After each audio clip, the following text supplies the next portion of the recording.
నమస్తే, నేను మీ శివకృష్ణ బోరాడ. ఈ రోజున అనేక రోగాలకు మూల కారణం మానసిక ఒత్తిడి అని చెప్పి దాన్ని తగ్గించుకోవడం కోసం మెడిటేషన్ చేయమని చెప్పి పెద్దలు చెబుతున్నారు.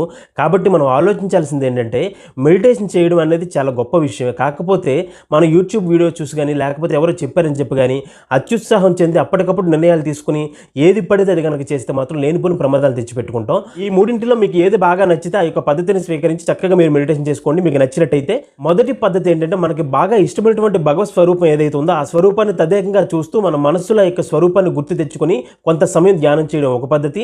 రెండోది ఏంటంటే, మనకి బాగా ఇష్టమైనటువంటి భగవత్ స్వరూపం యొక్క నామం ఏదైతే ఉందో ఆ నామాన్ని కంటిన్యూస్గా కొంత సమయం స్మరించడం అనేది రెండవ పద్ధతి. అయితే ఇక్కడ నామం మాత్రమే చెప్తున్నాను, మంత్రాల జోలికి ఎంత మాత్రం కూడా వెళ్ళవద్దు. నామం మనకి ఎలాంటి ప్రదేశంలో ఎలా ఉన్నప్పుడైనా సరే మనం చేసుకోవచ్చు కాబట్టి దానివల్ల ఎటువంటి దోషం ఉండదు. కాబట్టి చక్కగా నామస్మరణ చేసుకోండి. అలానే మూడో విషయం ఏంటంటే, మనం సహజంగా తీసుకునేటువంటి శ్వాసక్రియ ఏదైతే ఉందో దాని మీద దృష్టి పెట్టడం. అంటే సహజంగా తీసుకునేటువంటి శ్వాస అలానే విడిచిపెట్టేటువంటి శ్వాస మీద మనం మనసును కనుక ఏకాగ్రంగా ఉంచగలిగితే మానసిక ఒత్తిడి తగ్గి మన యొక్క కాన్సంట్రేషన్ లెవెల్స్ అనేవి చాలా బాగా పెరుగుతాయి. ధన్యవాదాలు.